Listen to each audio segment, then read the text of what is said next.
আসসালামু আলাইকুম, আয়শা রামুর ব্লগে আপনাদের সবাইকে স্বাগতম। এই তো বাবার বাড়িতে দ্বিতীয় দিন। গ্রামে অনেক গরম, রাতে ছিল না কারেন্ট, বাচ্চারা এখনো ঘুমাচ্ছে। আজকে অনেক গরম পড়তেছে, বিড়ালেরও গরম লাগতেছে হয়তো। এদিকে আমি নাস্তার আয়োজন করতেছি বোন জামাইয়ের জন্য। আমরা সকালে কিছু টুকিটাকি খেয়ে নিচ্ছি।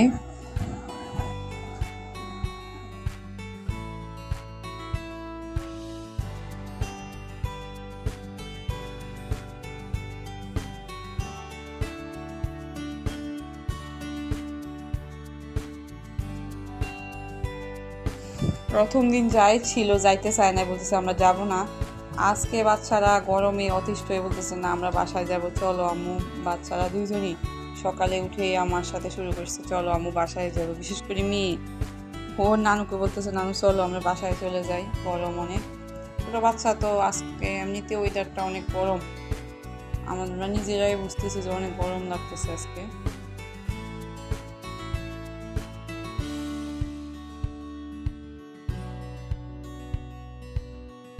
আমার বাচ্চারা হাঁস মুরগির জন্য পাগল। ওরা দুজনে ওদের মামাকে নিয়ে দরজায় দাঁড়িয়ে রাখছে যে দেখো অনেকগুলা হাঁস মুরগি মামা। ওরা দেখবে হাঁস মুরগি, ওদের ভয় লাগে আবার যদি কামড়ায়। অনেক সময় তো মুরগি দৌড় মারে, এই জন্য। আর তার মধ্যে আবার রান্না বান্না শেষ করে এসে দেখি দুই ভাই বোন কোনটা কি গাছ বলতেছে। কেউ বলতেছে এটা লেবু গাছ, আমার ছেলে বলতেছে এটা আম গাছ, আমি বলতেছি না বাবা এটা মালটা গাছ। ওরা বলতেছে না, কেউ বলতেছে আম, কেউ বলতেছে লেবু।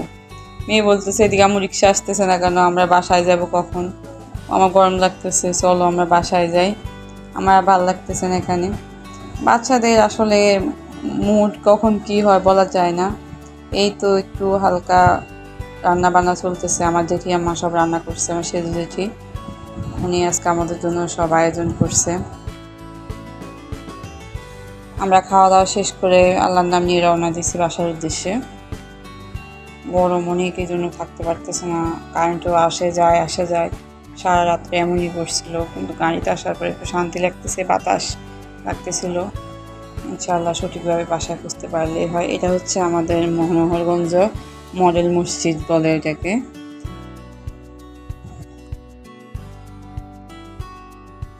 গ্রামে যাওয়া আসার পথে এই জায়গাটা আমার কাছে অনেক বেশি ভালো লাগে, সে ছোটবেলার থেকেই।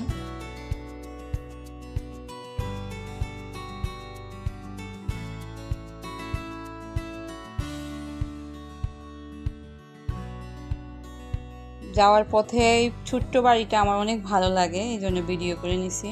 আসলে আমরা মেইন রোড দিয়ে যাওয়া হয় না, আমাদের মেইন রোডের বেহাল দশা বলা মতো না, অনেক খারাপ অবস্থা। আমরা একটু ঘুরে যাইতে হয় অনেক দূর। এই তো বাসায় এসে দেখি বাসার বেহাল অবস্থা।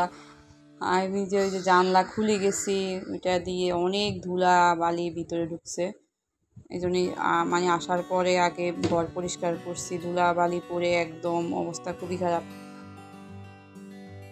আর বাসা থেকে বের হয়েছি তাড়াহুড়ো করে, সব অগোছানো রেখে গেছিলাম। বাচ্চারা থাকলে তো এই অবস্থা হয়, এই গোছাই এই ময়লা করে। বেশি হয়েছে ধুলা, আমি এপাশে জানলাটা লাগাই যায় নাই, মনে ছিল না, তাড়াহুড়ো খোলাই রেখে গেছিলাম। যেহেতু বাসার উপরে অনেক ধুলা হয় বাসায়।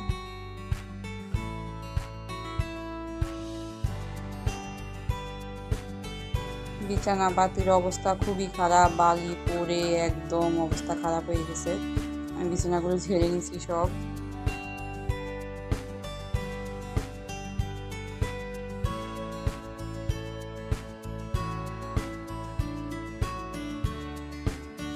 আমি ঘর গোছাই আর বাচ্চারা হচ্ছে এক্সপার্ট ময়লা করার জন্য। এটা আমার বাসা না, প্রত্যেকটা যাদের বাচ্চা আছে তাদের বাসার কাহিনী। তারপরে ওই যে জানলা খোলা থাকলে অনেক সময় ময়লা অনেক বেশি আসে। আর এখন তো ওই যে বাতাস, কখনো বৃষ্টি, কাদা হয়ে গেছে। আমি ঘর ঝাড়ু দিছি, পরিষ্কার করার পরে মুছলাম, ঘর মুছে ঘর দর পরিষ্কার করে নিছি। এই তো ঘর পরিষ্কার করলাম, তারপর গোসল করে নামাজ পড়ে বাচ্চাদের খাওয়ালাম। আসার পরে বাচ্চাদের গোসল করিয়ে দিয়েছি সাথে সাথে, যেহেতু বাইরে অনেক গরম ছিল, ওরা অনেক ঘামছে। ঘর গোছানোর পরে নিজের একটা শান্তি লাগে, দেখতেও সুন্দর। কিন্তু যেহেতু বাচ্চা আছে, এটা অস্বাভাবিক কিছু না, বাচ্চারা দুষ্টুমি করবে, ঘর ময়লা করবেই। এই তো ঘর দোর পরিষ্কার করার পর আম্মু কল দিল নিচে যাওয়ার জন্য। এখন আম্মুর বাসায় যাব। এই তো আকাশটা মাশাআল্লাহ অনেক সুন্দর লাগতেছে ভিউটা। এটা তো আমার বাসায় যাচ্ছি, ছেলে আমার একাই নামবে, বলতেছে আমি পারি, মেয়ে তো আমার আগেই এসে হাজির, যেহেতু নানু, ও আসলে নানু বলতেই পাগল, তারপরে বোনের জামাই আছে যেহেতু।